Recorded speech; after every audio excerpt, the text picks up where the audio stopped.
Hi, I'm John. Welcome back to the Red Dice Diaries.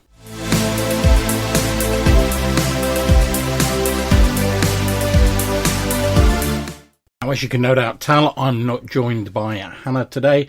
She's at work doing some extra hours, but I wanted to put out a quick episode, so I thought I'd take the opportunity to talk about some recent prep that I did for my Smoke and Snow Old School Essentials game.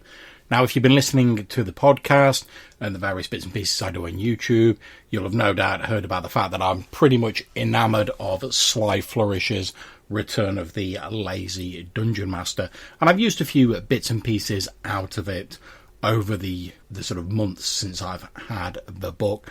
And for those of you who aren't familiar, it's basically a book that focuses on sort of minimising your prep and getting it to focus on what's most important at the table, which I think can be a good thing because it's very easy to get stressed out about the amount of prep you're doing, or to spend your time doing prep that isn't really productive or doesn't get used. And that's fine if you like that sort of thing. But, you know, if you're pressured, you may be time poor, it can be a little bit difficult.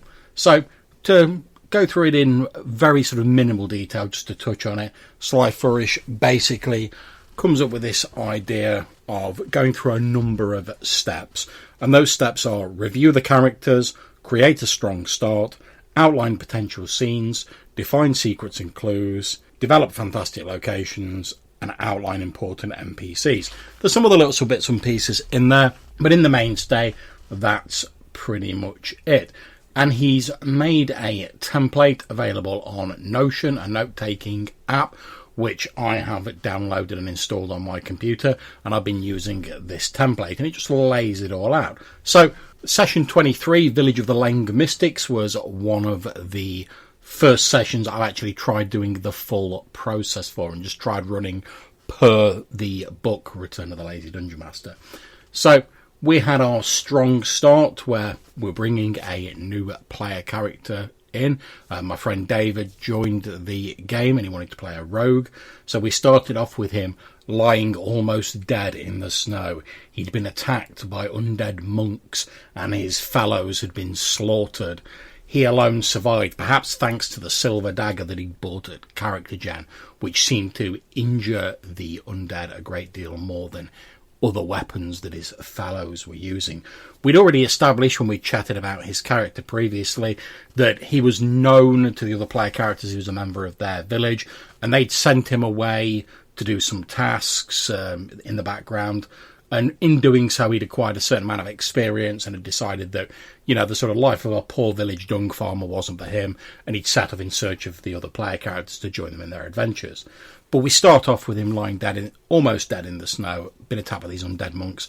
They're about to finish him off when this armoured figure carrying a midnight black blade with an imperious command causes the undead to stop. He then tells the almost dead rogue Quentin that he used to travel with his companions and that he wanted him to give them a message that they must swear allegiance to the smoking mirror or they would be swept aside and crushed. And so saying, he placed his hand on the face of Quentin, who felt cold winter energies flowing into him. We then cut to a scene of, like, a day later, the player characters discovering the evidence of this massacre, although curiously no bodies. Quentin is healed, although I asked Dave for a bit of input, you know, what sort of physical change has taken place. You've been healed by these horrible, deathly winter energies, and he went with the vibe of having these sort of icy blue scars, so we ran with that. They found him, he explained what was going on. We had Johannes' character had seen it a bit in a vision and recognised the guy with the midnight black blade as Oscorus Otoris, who was a character that my friend Ian White played in the first two sessions.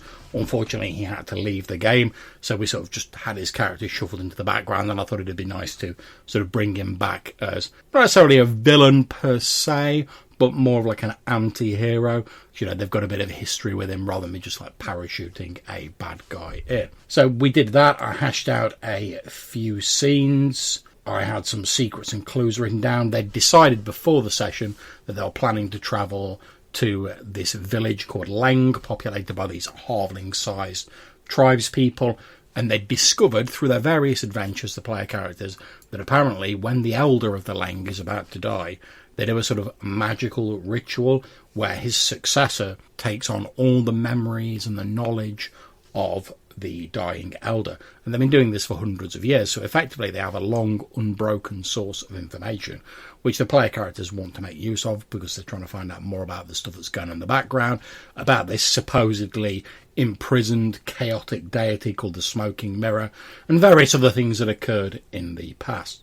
Now, one of my favourite things that is in the Return of the Lazy Dungeon Master is the emphasis on secrets and clues. And effectively, it's just a checklist of things that your player characters might find out in the game. And Mike Shea, Sly Flourish, advises that you come up with 10 of those per session, which I've got to admit, I did find a little bit challenging, but as he said in the book, trying to sort of delve into that and force myself to think of 10 did get me to think a little bit outside the box. And the idea of these secrets is that they're not true until the player characters discover them. So I think out of about the sort of 10 or 12 that I came up with, they discovered all but 2 of them. So those are now fixed. They are true as far as it goes.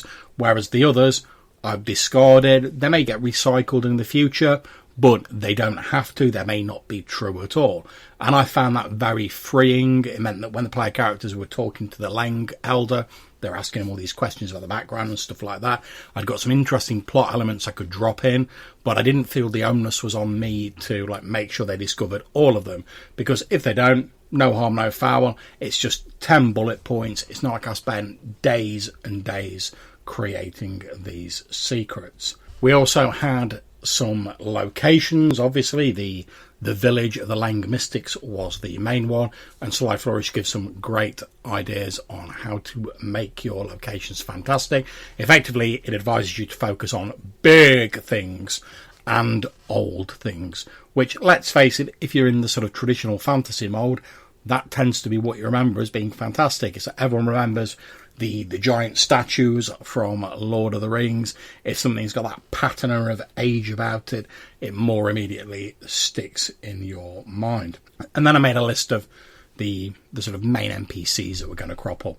In this case, there was Oscorus Uratora, who was the guy with the Midnight Black Blade, Siva Yagmwas, who was the Elder of the Lang, and Pang Mi Zong, who was his daughter, and wasn't too keen on the player characters arriving in the village because the Lang Elder, who smoked the rare mountain lotus, had seen a vision that shortly after the player characters left this village, he was going to die of natural causes. So as far as his daughter was concerned, they were bringing death upon the Lang village.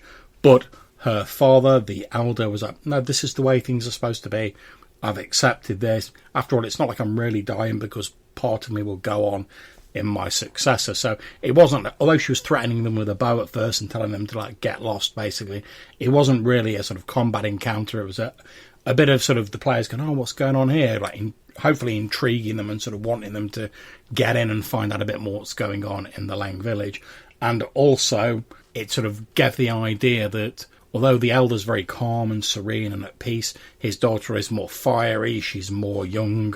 And Siva Yagmwas even made some reference about the young thinking that they can change fate with a weapon or with their own bare hands, whereas as an older man, he knew better.